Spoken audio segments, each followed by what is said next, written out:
you're at the age you need to move. You need to do something different.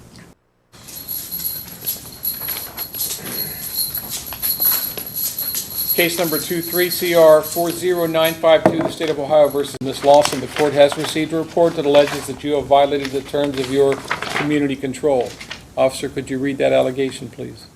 In which on February 10th of 2025, the defendant was convicted of F3, attempt of improperly discharging a firearm into a habitation or a school safety zone, and F3, discharge of a firearm on or near prohibited premises out of Hamilton County, as well as ILC condition number 5, in which on July 10th, 2024, the defendant failed to report for a scheduled office visit, resulting in a warrant being issued for her arrest.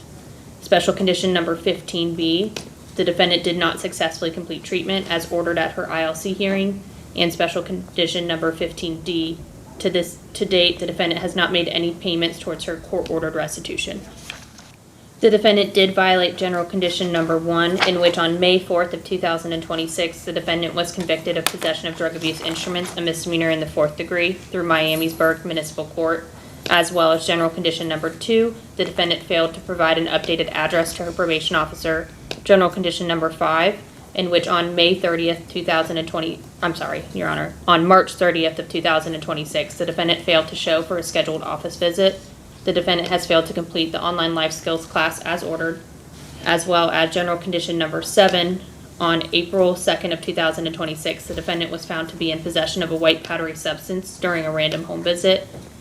And on April 2nd of 2026, the defendant submitted to an oral swab in which was confirmed positive for methamphetamines and amphetamines, as well as special condition number 15F. The defendant has failed to obtain her GED as ordered, as well as ILC condition number 7, in which on April 20th, 2026, the defendant submitted to a drug screen positive for marijuana and benzodiazepines.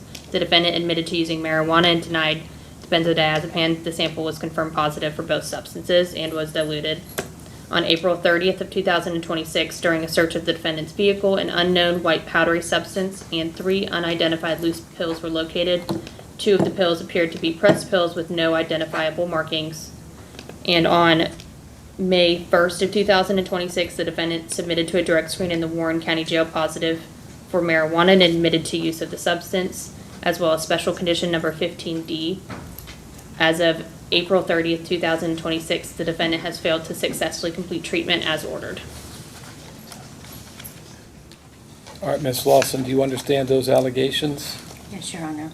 You have a right to be represented by counsel. If you cannot afford an attorney, I will appoint one for you at no cost. Do you have the funds to hire an attorney? No, Your Honor. Do you want me to appoint you one? Yes, please. All right. Mr. Logs is going to hand you a form. It's an affidavit of indigency that you need to sign for me. All right.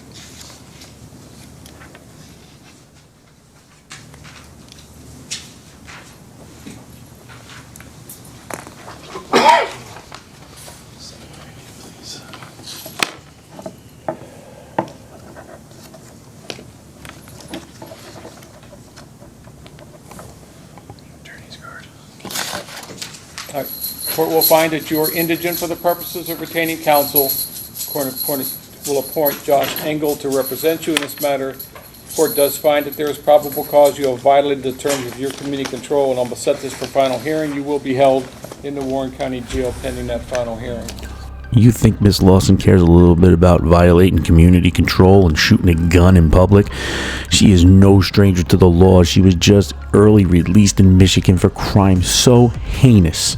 It makes you wonder why she was released early in the first place and why the max sentence she was given was so small. Brace yourself. This woman was convicted of locking her disabled sister in a closet and been convicted of these charges, including unlawful imprisonment.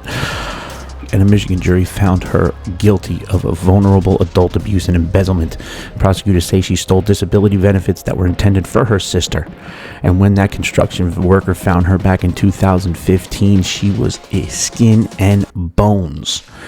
The jury had no sympathy for her, but the problem was the sentence was too short. And now she's back again in a different state, committing all types of crimes when she should be locked up in the first place for something so heinous. I'd love to hear from you about this case as we get into the final sentencing from Judge Teep with her, and I have a funny feeling she will be back very soon. And I get it, prisons are overcrowded, but time and time again I come back to this question: why are they out so quickly? We all know they are going to be right back committing crimes. The proof is in the pudding.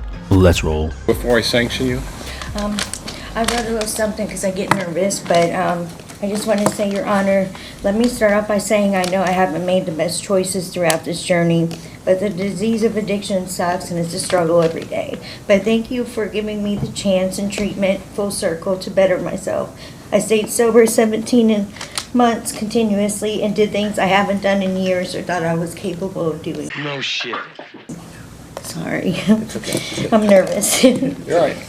That's why I've learned a few things to take accountability in each situation that I've faced, and I've also learned a few important things about myself. But that's just bullshit.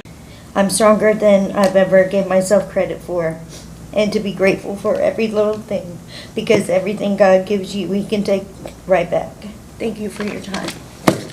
Ms. Lawson, I don't understand. I understand the addiction issue, but, you continue to break the law, and again, it's just not acceptable. You've had multiple opportunities to get this right. You're at the age you need to move, you need to do something different. So, all right, the court's going to order you to serve an additional 90 days in the Warren County Jail. At the end of that 90 days, you will be neutrally terminated from community control and you'll be done. All right, anything else, Ms. Tranter? No, sir. Ms. Tranter? No, Your Honor. All right, that's all. That's it. That's the plan. Period. But there is one more thing. Did a woman now accused of abusing her disabled adopted sister in Michigan have anything to do with the death of her adopted brother in Kentucky? Tonight we're learning some new details about this ongoing investigation. Thing to show abuse. However, after police in Michigan said found Lawson's adopted sister locked in a closet only weighing 74 pounds, the coroner says he will also take another look at Churchill's death. Now, Candy Lawson is named on this death certificate as the informant for the document. The same address is listed for both Lawson and Churchill. The coroner told us the death was not investigated further when it happened because he said there was not sufficient evidence to show anything other than natural causes, which is listed as the manner of death. At the live desk, Sean Moody, WKYT.